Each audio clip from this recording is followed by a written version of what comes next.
Hey everyone, and welcome back to Becoming Dr. Me, where we're covering from application to graduation of me becoming a doctor. Now, it hasn't been easy. Just because I don't have homework anymore does not mean I don't have work to do. I'm an RBT at a Center for Autism, and it comes with its own homework every night. So I still have those deadlines to stick to. Today we're going over the application process. All the applications you go through, all the details that they're asking for. It is a bit of extensive, but in the end, I feel like it's definitely worth it. I have already done an application to one university. We're going to call that University A.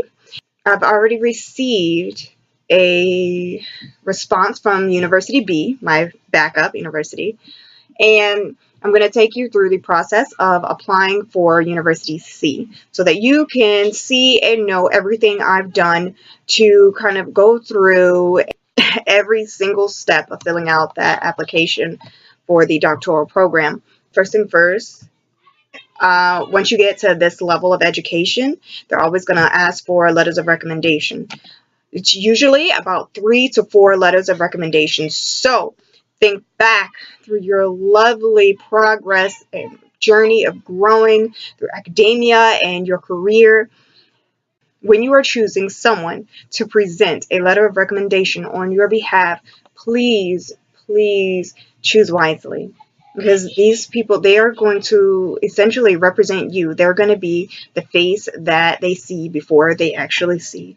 So you want someone that you know you can rely on to give you a credible and accurate show of your work. Someone who knows you and knows your work ethic. You want them to be able to represent you appropriately and fairly. So just think long, think hard about who you know who could actually vouch for you ethically. We really want to stay ethical in everything that we do. Please stand on ethics. It's important because you're going into your field. You want to know that you have that foundation. It's important. I know some of you actually often find yourself in these challenges where you kind of have to choose morals over work or progress, and honestly, the choice should always be morals. Back on the application. 3 to 4 letters of recommendation. Have those names in your mind. Make sure you ask them first. Please don't just send them a request for a letter of recommendation and they didn't even know you got it. It doesn't bode well for you. Next, obviously, transcripts. Make sure if you don't have your unofficial transcripts, you will have to request them from each institution that you've attended. For me, I've attended 3 different institutions, not including my high school, which was a special journey in and of itself. So I have to send a request to each and every one of them so that the official transcripts can come from their institution and sent to the institution in which I'm applying for. This has to be done in every single application. So if you're charged for yours, I would speak to the enrollment counselor because I have an enrollment counselor that I'm working with and she's willing to just accept the unofficial transcripts to kind of help me avoid any overcharges. So there are some people you can work with, some people that's just the way it goes, and I understand it. I wouldn't question it. You got to do what you got to do. Okay, the starting process, the inquiry. I personally like to do research on whatever college I'm looking into and then make the inquiry because honestly, I like to hear it from a live person as well. So here, alright, so let's go over the steps of starting an application.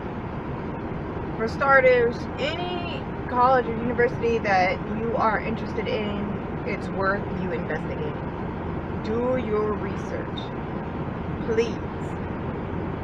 Or at the least, that's my personal take on it. I always do research on whatever school that I'm interested in. I start with the website. From the website, I go to the specific program that I'm interested in.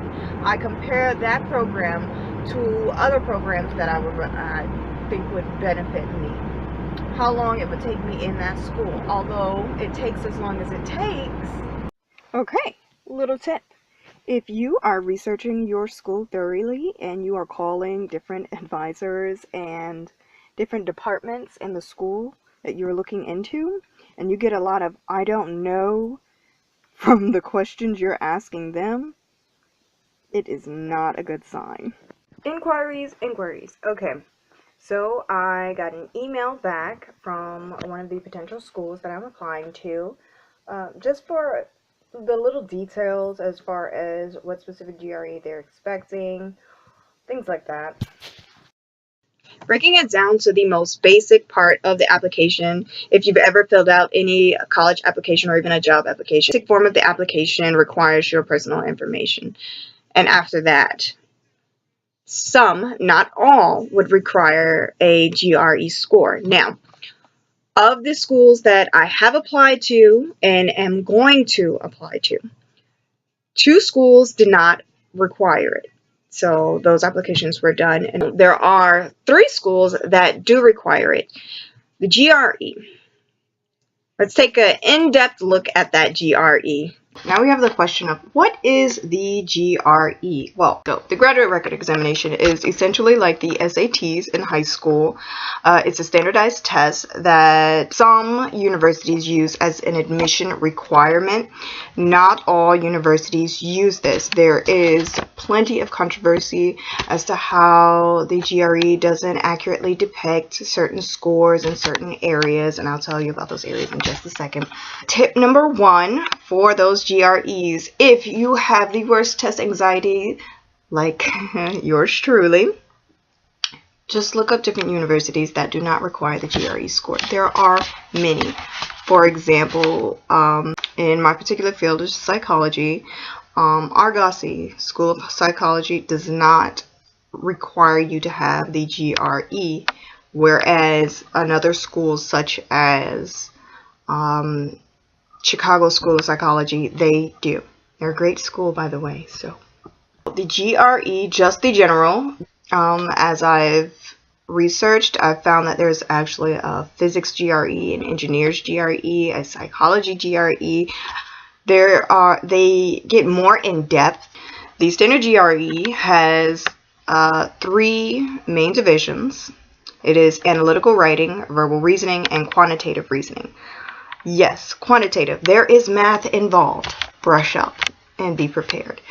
And if you're already great at math, leave your information. You may have a really good job because I need a tutor. No. If you're great at math, awesome. I'm not super great, but I'm okay. Okay, so the verbal reasoning section is has three types of questioning: sentence equivalence, text completion, and reading comprehension. Quantitative reasoning has 2 multiple choice questions: quantitative comparison and problem solving. The test has numeric entry. Yay. It's about the level of 10th grade math. Questions involve data interpretation, and you can use an on-screen calculator, only for some of the questions. Well, there is not an on-screen calculator for a lot of them, so some. When you are registering for the exam, there is a fee, for those of you who are wondering. The fee that I came up with was about $150, and this is a rough amount. And the fee is to be paid prior to actually getting the set date for the quiz. That set date, so if, for example, it's January now, I set the date, and the closest date available for me was in April. So 3 months after the date in which you are currently in. Okay, so you have 3 months to study your hardest, pour your heart and soul into it like I am currently doing. In the description link of this video, you will find the link on the ETS site on how to register for the GRE. You'll also find... Thanks for joining me in this episode, you guys. I hope this information was really helpful. In the description box, you will find the link to the ETS site where you can register for your GRE test. You will also find a GRE prep website where you can set up an account. along with our usual GoFundMe link. Like, share, and subscribe to my YouTube channel. I appreciate you all. See you next time.